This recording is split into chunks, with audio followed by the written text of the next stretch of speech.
रहुआ टेंशन मत ली, हम पिंकी से बात करब। आई दी ओकरा के। कहाँ गई रानिया तू पिंकी? बॉयफ्रेंड के साथ। हम तोरा के पढ़े खातिर भेजली रानी और तू कुल ही काम करत तारू। तय में का प्रॉब्लम बा? माई रुक्मिनी क्या करा तारू तू? सियान बेटी पे हाथ उठाओ तारू। रहुआ चुप रही। रहु लाड प्यार एकरा के बिगाड़ के रख देले बा। चल बेटा आओ बैठ। हमने सब तोरा प्यार के खिलाफ नहीं की जा, लेकिन हमने के भी एगो सपना बा कि हमार बेटी पढ़ के बहुत बड़ा आदमी बने। लेकिन ये सब ठीक नहीं के बेटा, और तोरा खातिर हम कहाँ कहना कहनी। बस बहुत बोल लिया आपने और बहुत सुन लिया मैंने। किया क्या है आपने मेरे लिए? कुछ भी नहीं किया। मेरी जिंदगी नर्क बना के रख दी है। जब देखो ये नहीं करना, वो नहीं करना, यहाँ नहीं जाना, वहाँ नहीं जाना। क्यों ना जाऊं मैं? मेरी जिंदगी है, अपने तरीके से जीना चाहती हूँ मैं। कान खोल के सुन लीजिए सबके सब। मुझे माफ कीजिए, हाथ जोड़ रही हूँ। मुझे मेरी जिंदगी मेरे हिसाब से जीने दीजिए अब।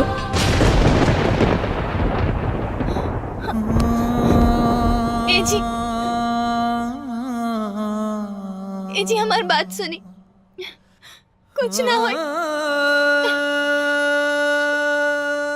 कहाँ जाता नहीं डमरू भैया?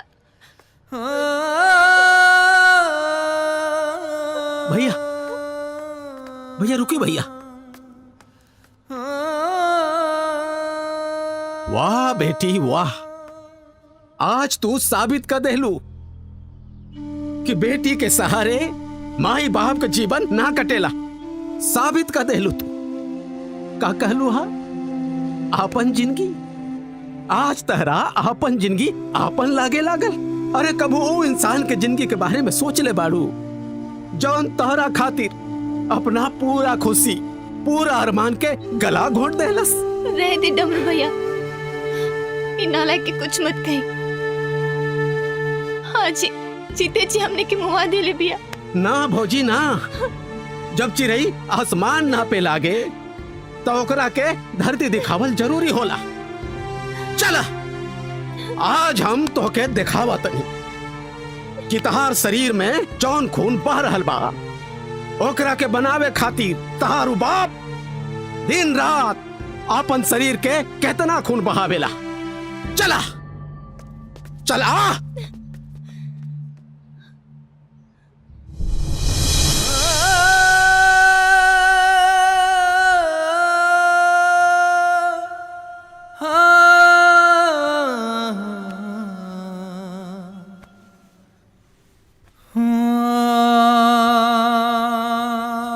चल देख देख अपन बाप के।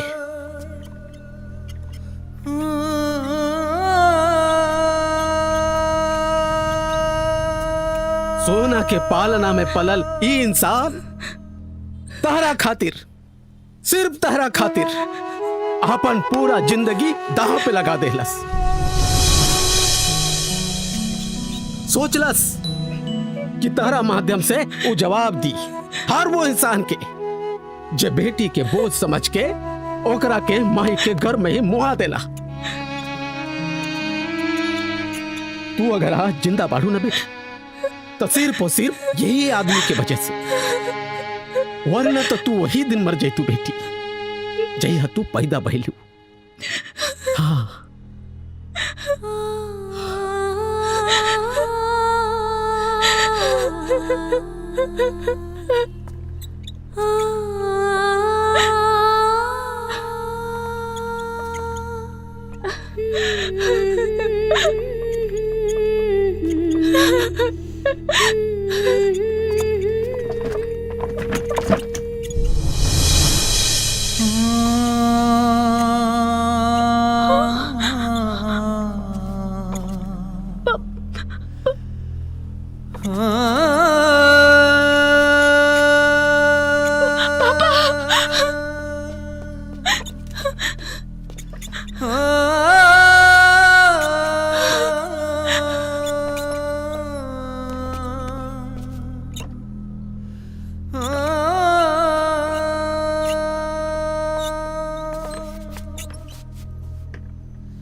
पापा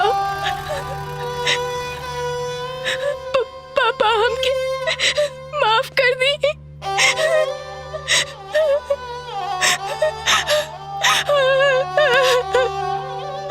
पापा हमके माफ कर दी।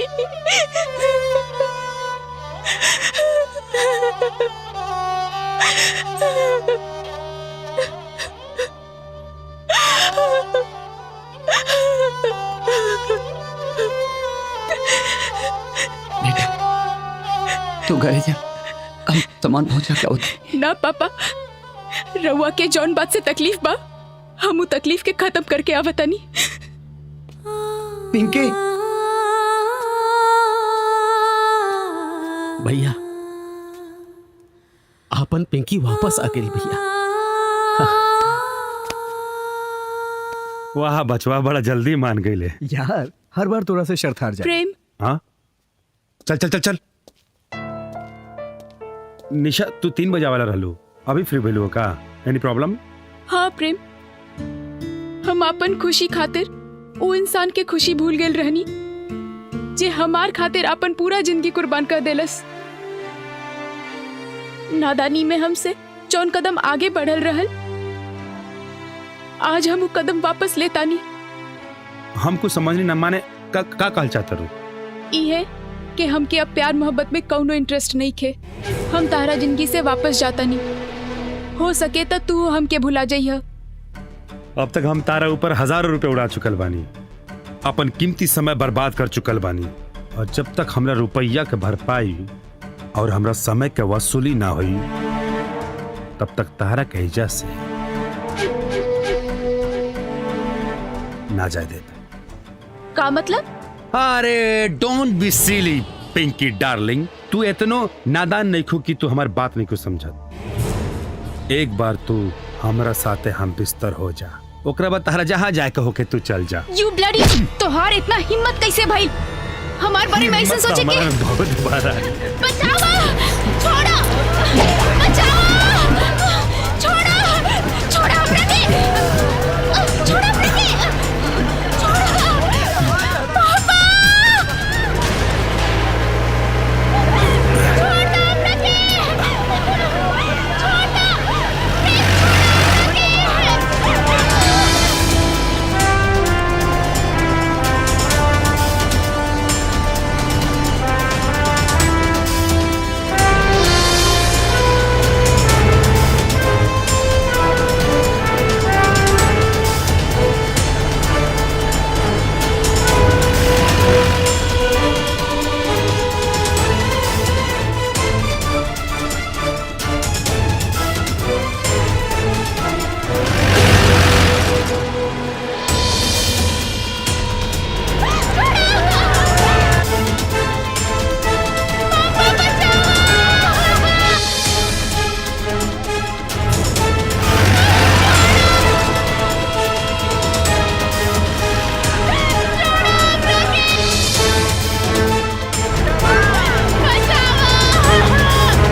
पापा